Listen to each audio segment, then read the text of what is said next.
전국 최초로 섬식 버스 정류장이 도입되면서 현재 양문형 전기버스 100대가 운행 중입니다. 이 버스 한 대 가격이 4억 원에 이를 정도로 비싸지만 그동안 정부 보조금을 받아 구입비 부담을 덜어왔는데 관련 규정이 강화되면서 현재 모델은 보조금을 받을 수 없게 됐다고 합니다. 앞으로 양문형 버스 도입에 차질을 빚지 않을까 우려가 나오고 있는데요. 송원일 기자가 보도합니다. 지난 9일부터 운영을 시작한 섬식 버스 정류장입니다. 도로 한가운데 정류장을 설치해 양쪽 방향을 오가는 버스가 동시에 이용할 수 있습니다. 이를 위해 버스 양쪽에 문이 달린 양문형 전기버스 100대가 새로 투입됐습니다. 국내에서 양문형 버스를 만드는 업체는 우진산전 한 곳뿐. 한 대 가격이 3억 8,500만 원으로 비싼 편이지만 환경부 보조금을 받아 부담을 덜 수 있었습니다. 한 대당 지원금은 5,300만 원. 그런데 앞으로는 지원 대상에서 제외됩니다. 제주 MBC가 확보한 환경부 공문입니다. 전기자동차 평가 규정이 개정돼 보조금 지원 대상에서 제외되는 차종을 전국 자치단체에 통보했습니다. 대형 승합차 가운데 제주에 도입된 우진산전의 양문형 버스 모델이 포함됐습니다. 이유는 한 번 충전으로 주행 가능한 거리가 기준에 미달하기 때문. 개정된 규정에는 주행거리가 350km 이상이어야 하는데 지금은 332km에 그치고 있습니다. 이에 대해 우진산전 측은 현재 성능 개선 작업 중에 있고 7월 중순 환경부 인증을 받을 계획이라며 양문형 버스 공급에 차질이 없을 것이라고 밝혔습니다. 제주도는 올해 말 추가로 동광로 2.1km 구간에 섬식 정류장을 개통할 계획입니다. 양문형 버스 43대가 더 필요한 상황. 환경부 보조금을 받지 못하면 20억 원 넘는 추가 비용이 발생합니다. 그러나 제주도는 문제가 없다는 입장입니다. 성능 개선은 10%만 하면 되기 때문에 금년 8월에 인증이 되면 우리는 12월에 양문형 버스를 도입하는 일정이기 때문에 추가 도입하는 계획에는 전혀 차질이 없는 것으로. 대중교통을 활성화하겠다며 전국 최초로 도입된 섬식 버스 정류장. 그러나 정부 보조금을 지원받기 위한 양문형 버스의 성능을 제때 개선하지 못할 경우 대중교통을 개혁하겠다는 제주도의 구상도 차질이 불가피할 전망입니다. MBC 뉴스 송원일입니다. 내가 살던 집이 하루아침에 수도와 전기가 끊기고 보증금도 사라지는 일 상상하기 힘드실 텐데요. 도내 한 주거용 시설에서 이런 일이 실제로 벌어졌습니다. 주민들은 당장 쫓겨날 위기에 처했다고 하는데요. 이따금 기자가 보도합니다. 낮은 주택들 사이에 우뚝 솟은 8층 건물. 해수욕장 옆에 자리 잡은 주거가 가능한 생활형 숙박시설입니다. 겉보기에는 멀쩡한 호텔처럼 보이지만 한 발 다가가 보면 다릅니다. 건물 현관부터 수도와 전기 공급이 끊길 예정이라는 안내문이 붙었습니다. 전기요금이 4개월, 상수도 요금은 11개월 밀려 3,500만 원 넘게 체납됐다는 겁니다. 건물주에게 꼬박꼬박 관리비를 납부해온 주민들은 안내문을 보고 깜짝 놀랐습니다. 지금 이 상태로 단전단수가 돼버리면 저희는 그 어떤 대응도 못하고 우리는 그냥 바로 아웃이 돼서 그냥 오갈 데가 없는, 정말 이거는 생존의 문제라고 저는 생각이 들었거든요. 더 큰 문제는 많게는 5천만 원에서 적게는 수백만 원에 이르는 보증금입니다. 일부 세입자들은 전세나 월세 보증금도 돌려받지 못하고 있는 것으로 확인됐습니다. 이 건물의 전체 68세대 가운데 58세대의 소유권은 이미 신탁회사로 넘어간 상황. 하지만 건물주는 제주살이를 꿈꾸던 관광객과 집 없는 서민들에게 거짓말로 계약을 유도했습니다. 특히 그 호실은 이제 가족을 위해서 이렇게 세이브해 놓은 데이기 때문에 아무 걱정하지 말라고 하셔가지고, 그런데 나중에 이제 등기를 떼봤더니 안에 근저당이 엄청 크게 잡혀 있는 거예요. 현재 건물주는 보증금을 돌려주지 못하겠다며 세입자들의 연락을 피하고 있는 상황. 주민들은 관리비 횡령과 전세 사기 등의 혐의로 건물주를 고소할 예정입니다. 경찰은 현재까지 주민 5명이 전세 보증금 2억 원을 돌려받지 못한 사실을 확인하고 건물주인 60대 남성을 전세 사기 혐의로 입건해 조사하고 있습니다. MBC 뉴스 이따금입니다. 훈련된 진돗개를 이용해 야생동물을 잔인하게 불법 포획한 일당이 경찰에 적발됐습니다. 제주를 포함해 전국 곳곳을 돌며 범행을 저질렀는데 희생된 동물만 지금까지 160여 마리로 파악되고 있습니다. 잔인한 이런 일이 다시 반복되지 않기를 바라면서 뉴스를 전합니다. 김항숙 기자입니다. 칠흑 같은 어둠이 깔린 야산입니다. 진돗개 무리가 바닥에 쓰러진 사슴을 계속해서 공격합니다. 깊은 상처를 입고 쓰러진 사슴은 다시 일어나지 못합니다. 이제 이만하면 됐어. 그럼 못 살아 나. 이거 죽었어. 그냥 내비두고 가자 우리. 이처럼 훈련된 진돗개를 이용해 야생동물을 죽이고 불법 포획한 30대 남성 2명이 제주도 자치경찰단에 적발됐습니다. 이들은 지난 2020년 12월부터 최근까지 제주와 경기도 군포 등 야산에서 125차례에 걸쳐 노루와 사슴, 멧돼지 등 야생동물 160여 마리를 잡았습니다. 사냥 당시 자신들이 직접 훈련한 진돗개를 이용했습니다. 진돗개의 목에 위치 추적 장치까지 달아 치밀하게 범행을 저질렀습니다. 여기에다 직접 만든 특수 무기까지 범행에 사용한 것으로 드러났습니다. 녹이 안 나요. 이게 무게는 가벼운데 굉장히 단단해서 이게 길이는 한 1m 한 40 정도거든요. 특히 이들은 사냥 장면을 촬영해 동호회 회원들에게 공유한 뒤 자신이 키우던 개를 판매하거나 다른 개를 훈련해 돈을 번 것으로 드러났습니다. 레전드를 달성했습니다. 한꺼번에 모아놓고 6마리입니다. 포획한 사슴과 노루뿔은 건강원에 맡겨 약을 만든 것으로 확인됐는데 경찰 조사에서는 범행을 부인했습니다. 산책을 하거나 개와 함께 배변 활동을 하던 중 우연히 발생된 일이라고 주장하고 있지만 실제 저희가 포렌식을 해서 확인해 본 결과 치밀한 범행을 준비해 왔던 것으로 확인되었습니다. 허가 없이 야생동물을 포획하거나 학대하면 5년 이하 징역이나 5천만 원 이하의 벌금에 처해집니다. 제주도 자치경찰단은 야생동물을 포획한 30대 남성 2명을 구속하는 한편 관련된 사람들이 더 있을 것으로 보고 수사를 확대하기로 했습니다. MBC 뉴스 김항섭입니다. 지역방송은 지역 여론 형성의 장이자 지역 균형 발전의 핵심 역할을 담당하고 있습니다.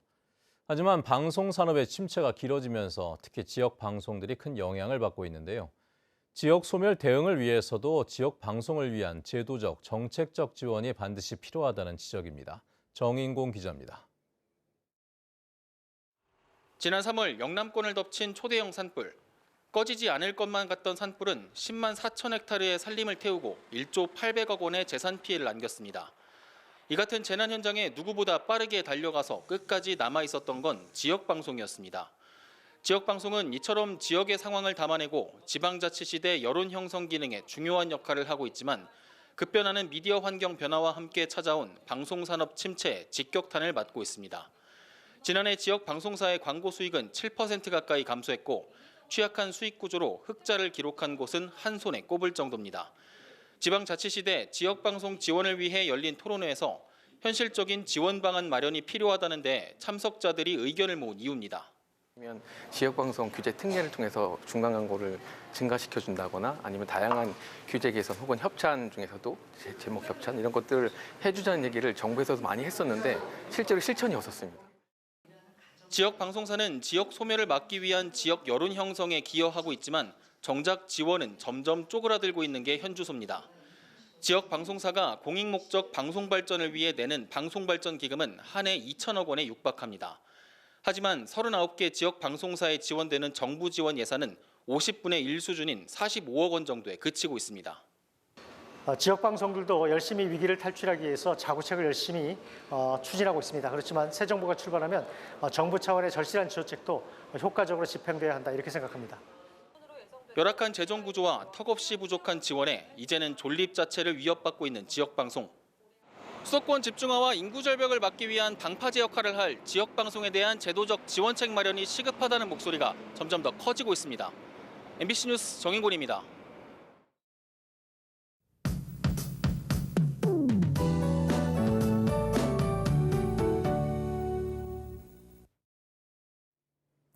네, 오늘도 해안가에서는 짙은 안개에 유의하셔야겠습니다.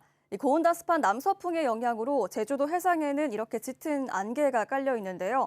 이 바다 안개가 유입되면서 제주도 서부, 남부 해안가를 중심으로는 가시거리가 200m 미만으로 짧아지는 곳이 많겠습니다. 오늘 안전사고에 유의하셔야겠습니다. 오늘은 저녁부터 기압골의 영향으로 비가 내리겠는데요. 저녁 퇴근 시간대 남서부 지역부터 비가 내리기 시작해서 밤에는 전 지역으로 확대되겠습니다. 내일 늦은 오후까지 제주에는 10에서 40mm의 비가 가끔 내리겠고요. 산지에는 60mm 이상 많이 내리겠습니다. 내일 산간 지역에는 안개도 짙게 낄 것으로 예상됩니다. 오늘 비가 오기 전까지는 고기압의 영향으로 제주 전 지역에서 맑은 날씨를 보이겠습니다. 한낮에는 햇볕이 강해서 강한 자외선에 유의하셔야겠습니다. 아침 현재 기온 어제보다 최고 7도가량 올랐는데요. 현재 북부 지역 18도, 서부 지역 19도, 남부 지역 20도로 시작하고 있습니다.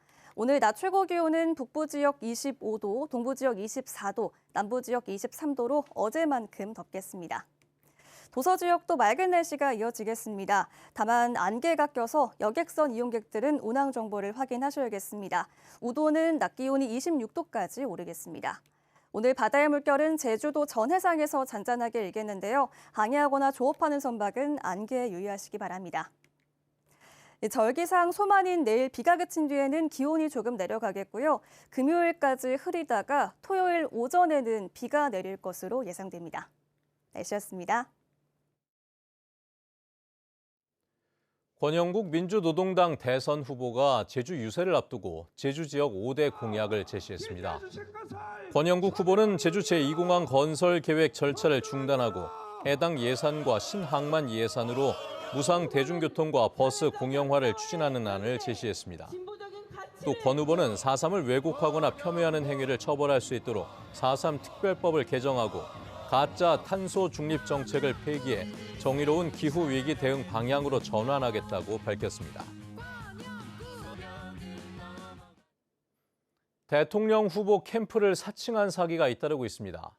이재명 제주 선대위는 민주당 당직자를 사칭한 사람이 서귀포시의 한 펜션에 30명 숙박을 예약하는 등 최근 3건의 의심 신고가 민주당 제주도당으로 접수됐다고 밝혔습니다.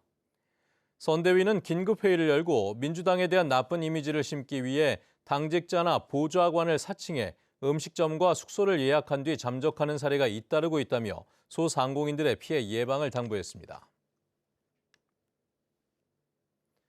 서귀포경찰서는 외국인들이 많이 찾는 중문 관광단지와 매일 올레시장 근처의 중문 파출소와 중동지구대를 외국인 관광객 전담 파출소로 지정했습니다. 이곳에는 외국어에 능통한 직원이 배치됐고 외국인 자율방범대가 운영됩니다. 서귀포시에서는 최근 1년간 외국인 관련 112 신고 381건이 접수됐는데 중국인 관광객이 아이를 잃어버렸다가 경찰의 도움으로 찾기도 했습니다. 30세대 이상 공동주택에 신재생에너지 설비를 의무 도입하는 방안이 추진됩니다. 제주도는 2035년 탄소 중립 목표 달성을 위한 친환경 녹색 건축을 확대하기 위해 제주도 녹색 건축 설계 기준 개정안을 마련했습니다. 개정안에는 30세대 이상 공동주택과 연면적 1000제곱미터 이상 건축물에 태양광 등 신재생에너지 설비를 설계부터 의무 도입하는 내용이 포함됐습니다. 수년째 방치됐던 노영 오거리 옛 노영 파출소 부지가 매각됩니다. 제주관광공사는 정부가 추진하는 지방 공공기관 재무 건전성 강화 방안에 따라 노영 오거리 토지 407.6제곱미터를 매각하기로 하고 다음 달 2일까지 최고가 경쟁 입찰을 진행합니다. 일반 상업지역인 이 부지의 입찰 예정 가격은 65억 원입니다. 제주 도내 모든 학교에서 다음 달 2일부터 27일까지 학생 인권의 날 주간이 운영됩니다. 제주도 교육청은 학교별로 학생 인권의 날 주간에 학생 인권 교육과 학생 인권 골든벨 퀴즈, 인권 존중 학급 헌장 제정과 학교 공동체 인권 존중 약속 만들기 등을 진행한다고 밝혔습니다. 이번 주에는 학생 인권 온라인 퀴즈와 영상과 그림 공모전이 진행되고 다음 달 7일에는 제주학생문화원에서 학생 인권의 날 기념식이 열립니다. 제주 아트센터가 초등학생을 위한 음악예술놀이 프로그램을 운영합니다. 대상은 초등학교 저학년으로 타악기 연주, 행복책 만들기, 음악 들으며 그림 그리기 등 음악을 통해 감정을 표현하는 과정을 배우게 됩니다. 교육비는 무료이며 다음 달 14일부터 한 달 동안 매주 토요일 오후 2시에 진행됩니다. 제주 MBC가 보도한 서귀포시체육회 종목협회 성추행 사건에 대해 제주여민회가 성명을 내고 명백한 직장 내 성폭력이라며 강력히 규탄했습니다. 이들은 더 이상 피해 여성 직원의 2차 피해가 발생하지 않도록 서귀포시체육회가 가해자에 대한 징계 절차를 투명하게 진행하라고 촉구했습니다. 또 제주도는 체육회 성폭력 사건을 비롯한 비민주적인 조직 문화에 대해 전수조사를 실시하고 스포츠윤리센터 설치 등 구체적인 개선 방안을 마련하라고 촉구했습니다. 지난 1월 적발된 종교인을 사칭한 중고물품 판매 사기의 피해 금액이 20억 원으로 늘었습니다. 제주경찰청은 범행에 이용된 계좌 24개를 파악하고 전국 경찰관서에 흩어져 있던 사건을 모아 피해자 2,712명의 피해 금액 20억 원으로 최종 범행 규모를 특정해 사건을 검찰에 송치하기로 했습니다. 사기 조직 일당 4명은 1심 재판에서 징역형을 선고받았는데 검찰은 항소심 재판에서 추가 수사 결과를 병합 기소할 것으로 보입니다.